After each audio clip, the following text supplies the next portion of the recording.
Welcome to another episode of Reptiles with At and Cat. This episode of Reptiles with At and Cat is dedicated to Wild Care Cape Cod. It features pictures and videos of some of the patients and residents of June 2019.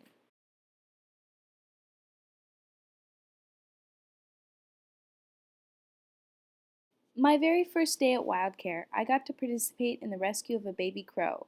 Jennifer Taylor, the animal care coordinator and wildlife rehabilitator, and I were called to a woman's house where she had found this young fledgling crow that had been blown out of his nest.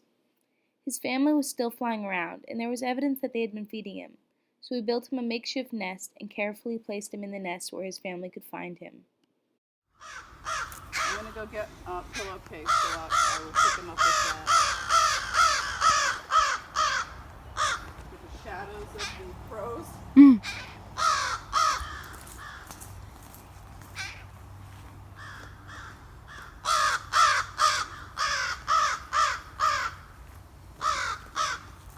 being attacked by a crow.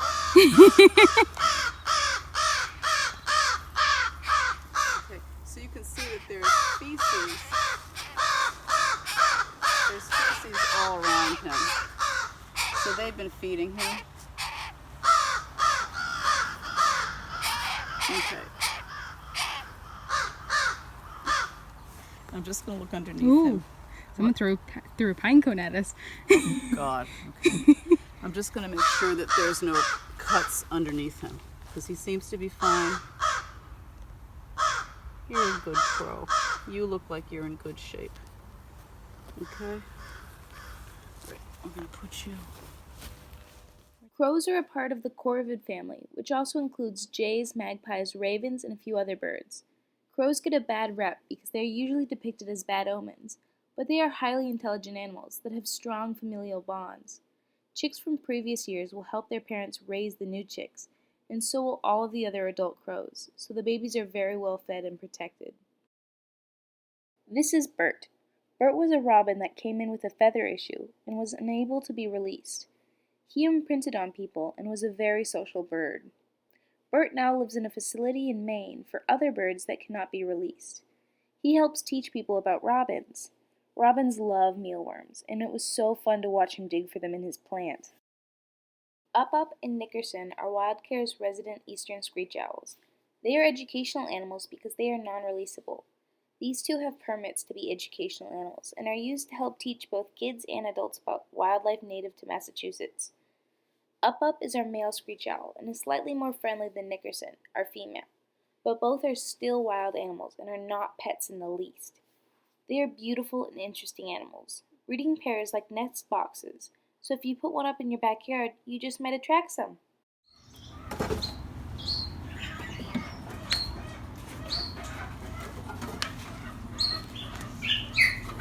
So he's right. This is the ledge that we added to our screech owl and squirrel boxes that will help keep them from getting grabbed by a raccoon. You see how he's under it? And before the raccoon could just reach in and grab whatever and just pull anything out. This way it gives the squirrels or whatever's in there time to hide and be able to get some kind of defense going, or just hide. But I'm going to scoop you up because I'm smarter than a raccoon. I have the top open. So he's got me with his talons. Oh. Come on, little guy.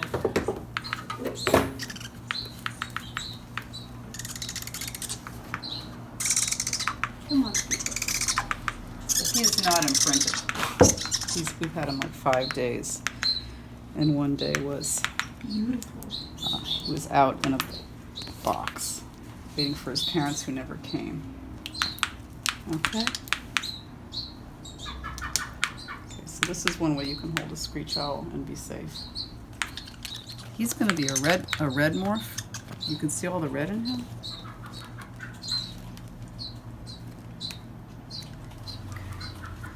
And he's not eating voluntarily, so we have to kind of force feed him.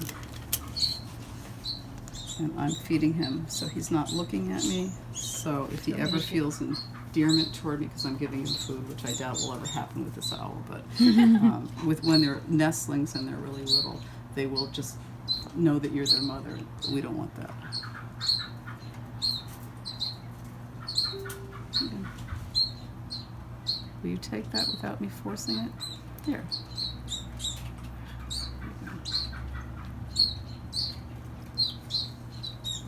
I'm not going to do it. Huh? We get lots of baby birds brought in, but these two robins were something special. They were both fledglings, but one was a tad older and decided to take on the mothering role. I would give her worms to eat, and she would go over to the younger one and try to feed him. Most young birds found on the ground with all of their feathers are fledglings, like this cardinal. As long as they are not in imminent danger and there are signs of a parent around, then the best option is to leave the bird alone.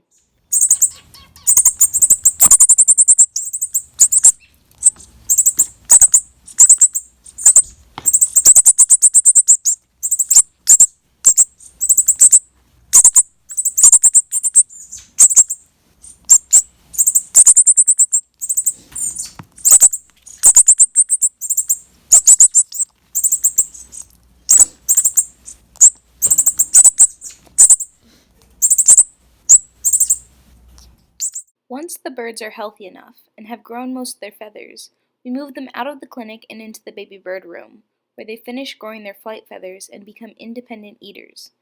The baby bird volunteers feed all of the baby birds in the baby bird room. These are common grackles. They are very noisy birds who make quite the mess while they eat, but they do grow up into beautiful birds.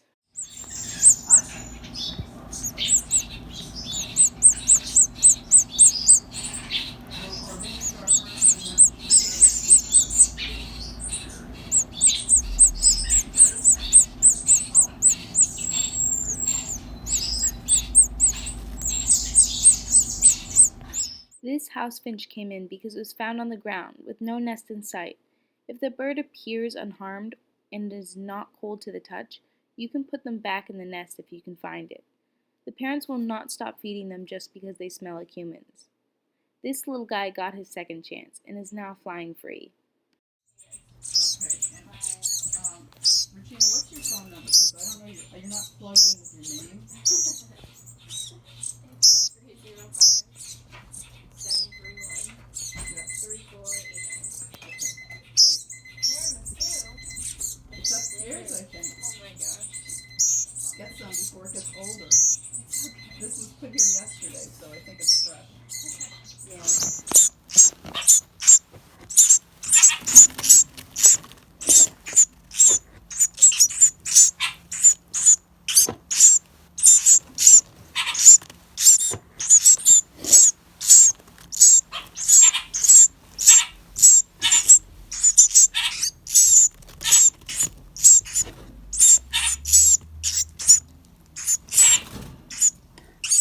These Carolina wrens love their food. So much so that they were landing on my phone case and my arms in attempts to get food from me. They came in as hatchlings and have now been released as fully fledged birds. Birds start the journey to freedom when they come in by staying in the clinic until they are healthy and big enough to go out to the baby bird room, where they are then taken care of by the volunteers.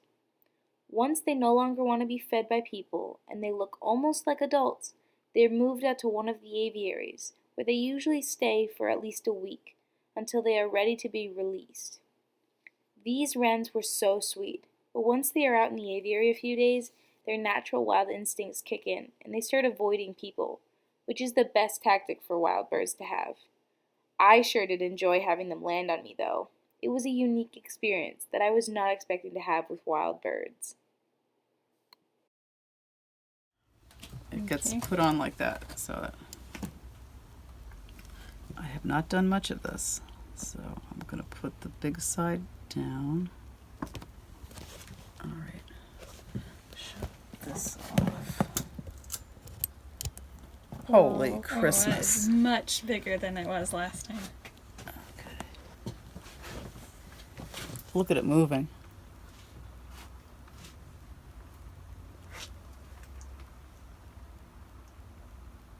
It's incredible. So I'm going to need to see, if we can actually reach a robin's egg and, not freak the birds out too much, and candle an egg in a nest and see if it's at the same stage. So This June, we attempted to hatch a robin's egg as well as an osprey egg. Just look at the size difference. This is Eileen. She is our resident female mallard duck. Eileen has a deformed foot, so she can never be released. She is one of our educational animals as well as a foster mother to any ducklings we get. This little mallard duckling came in all alone and was put with some baby turkeys to keep him company, because he was too small to put with Eileen. Once he got a little bit bigger, though, we saw what a good mother Eileen is. Now the little duckling and Eileen get to play in the outdoor pen together and swim together. Their little reunions are so cute to witness. You can hear her chirp at him and him peep back. It is so precious.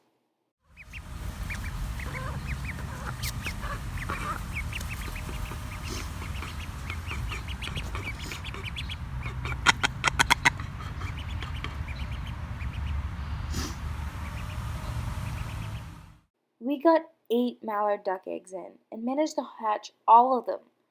Eileen became foster mother to every single one of them and has been taking such good care of all of her new babies.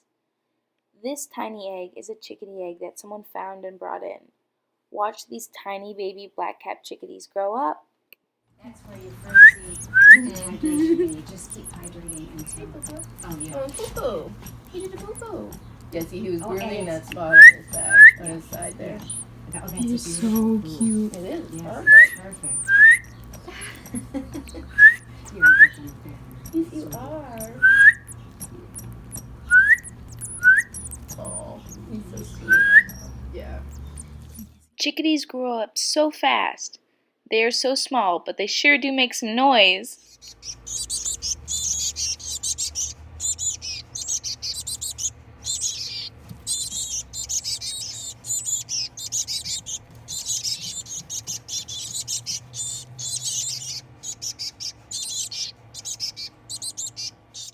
We have had a few red-tailed hawk patients so far this summer. This little guy has a broken wing and leg, so he is getting all patched up. Dr. Morgan said she thinks he's fine, but she thought it was smart to keep him for an extra day just for the maggots, just to make sure that there was no maggots things happening. Large birds like hawks, osprey, or crows need a large space to stretch their wings and gain some muscle. Once they are healthy enough to be moved from the clinic, they are put into a room in the elliptical. Much like what a human elliptical is used for, we exercise the birds in there in order for them to gain strength. This great black-backed gull is the largest member of the gull family. It was my first time so close to a seagull before, and was so much bigger than I always thought they were. This is a European starling, a very pretty bird with a signature sound. We moved her into one of the aviaries before releasing her into the wild. This is a baby wild turkey. I like to call them dinosaur birds. He's opening up his little eye. It's itchy, isn't it? Come on, over here. Look at this. Is the exact. You're going to have this. The little turkey strut.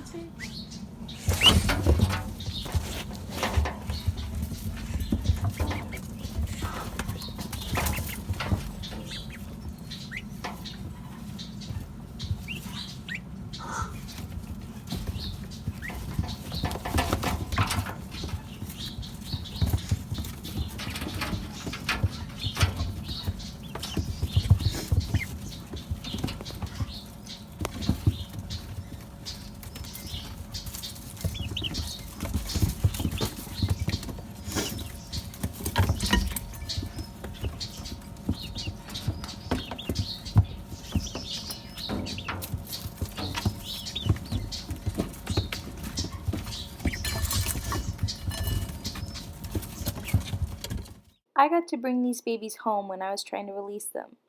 Unfortunately, the turkey family that I was hoping to release these guys to never showed up, but we had a fun little field trip.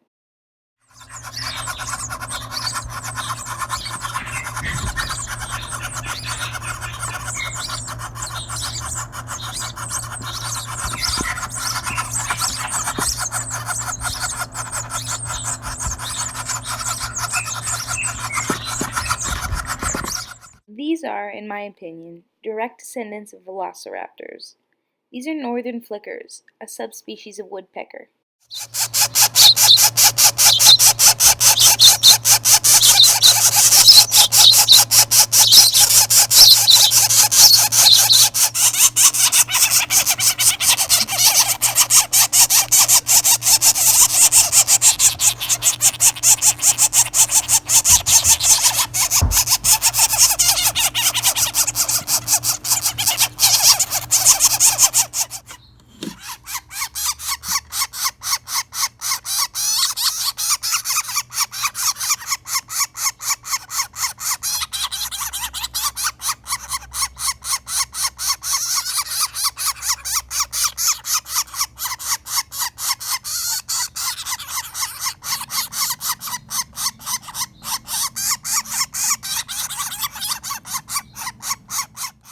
northern gannet has the prettiest eyeliner in the bird kingdom. These mourning doves look like animatronics to me, but they are living and breathing babies. This is an American crow fledgling who came in with a broken foot. We've been working on his gripping ability, but he just wants food. Baltimore Oriole chicks just look like grumpy old men with their little tufts of fuzz and that perpetual frown. Swans can be highly aggressive. Lucky for me, these guys were too tired to attack, preferring to get away from me instead. Less energy would be used that way. I have never seen a swan on the beach before, so this was a unique experience. As they were walking away, I took the chance to make sure that there were no outward injuries or fishing wire wrapped anywhere. We do treat house sparrows, even though they are an invasive species. However, we do not treat rabies vectors, such as rats, foxes, raccoons, bats, etc. These osprey chicks are very lucky. Part of the wooden post that their nest was sitting on rotted away, causing their nest to plummet to the ground. One of Wild Care's volunteers, Jane, went out and rescued them. We hope to reunite them with their parents soon. Our most common reptile patient is the eastern box turtle. We get a lot of them that have been run over or attacked by dogs. Every day we soak them to keep them hydrated. Garb was rescued from a neglectful situation where he was kept illegally as a pet. Unfortunately, he imprinted on humans, so when he was brought to us, we were unable to release him.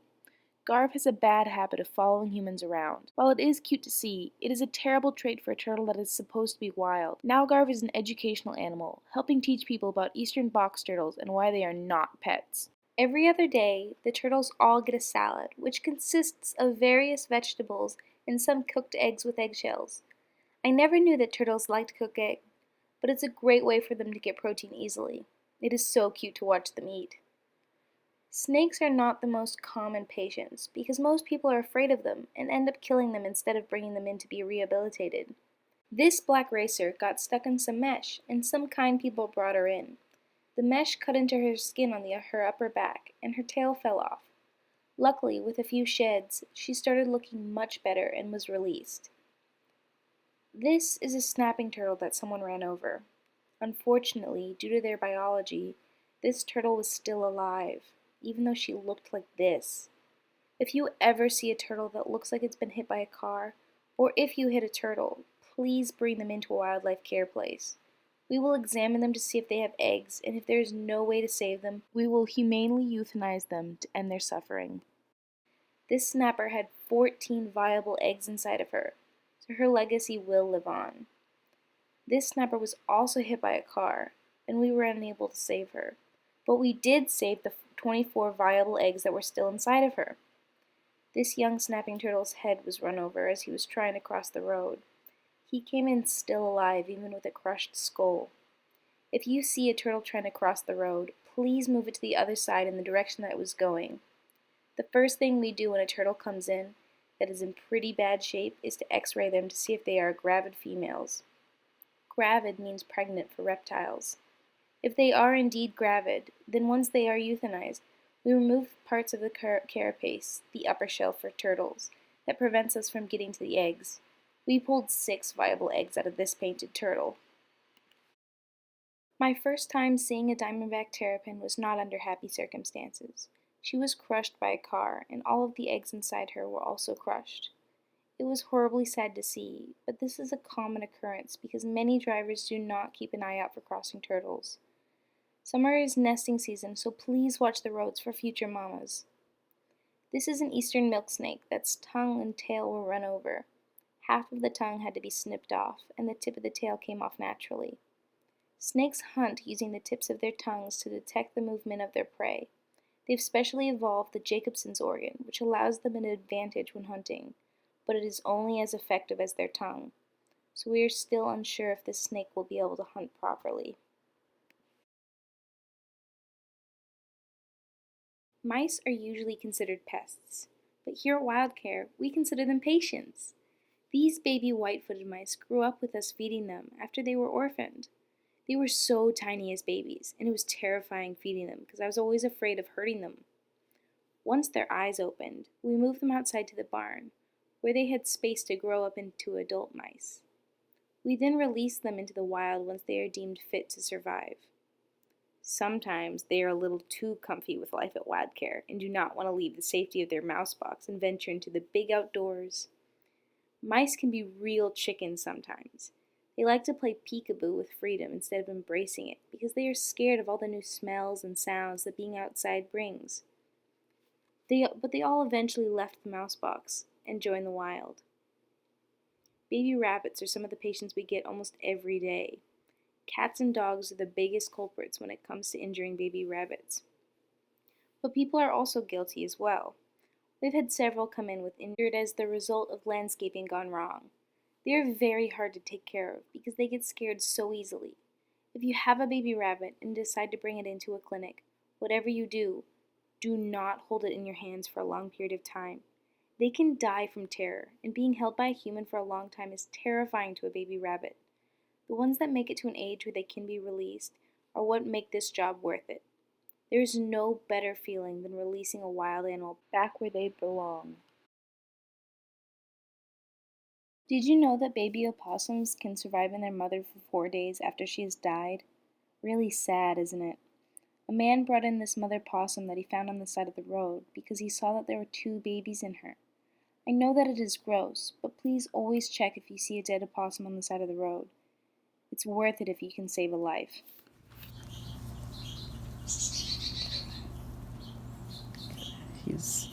See how they swallow the nipple?